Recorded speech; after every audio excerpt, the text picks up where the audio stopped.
So this week, lucked out because we had basically once a year there's certain things, even though we do different scenarios all the time, once a year we have a certain criteria of certain things that we have to pass, being self-rescue, rescue with a sling, rescue with an RDC, rescue with a Marsar's board.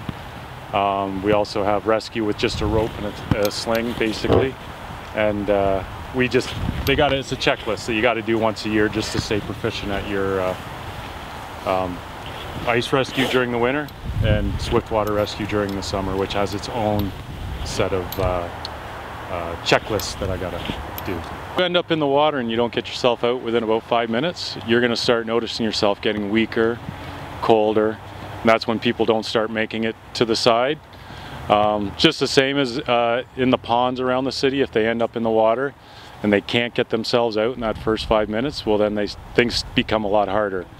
And that's usually when we do find people basically just holding on to the side of the ice and not really responding when we try calling out their names or anything, and that's usually when we have to, when we show up, we have to go get them because they can't get themselves out. And they've got to the point where they're not even verbal anymore. The RDC is great. You do tend to have a lot of calls in the spring when the water is starting to warm up and people still aren't, they still end up going out on the ice and they go through.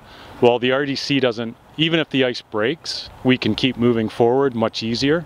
It's kind of like our platform.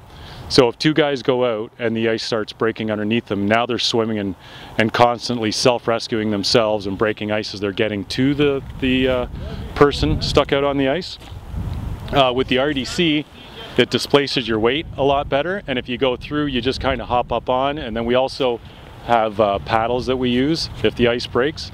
Our big thing is we do not, that's why we always, you'll see guys a lot of the times approaching from the side. We do not want to break the ice that the patient is holding on to.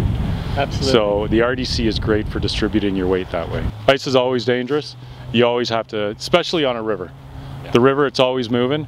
Not to say that any other ice is any safer, but yeah, around the river, you don't know how things are going to change, and you don't know where it's going to be thick and where it's going to be thin just by the currents that are running underneath it.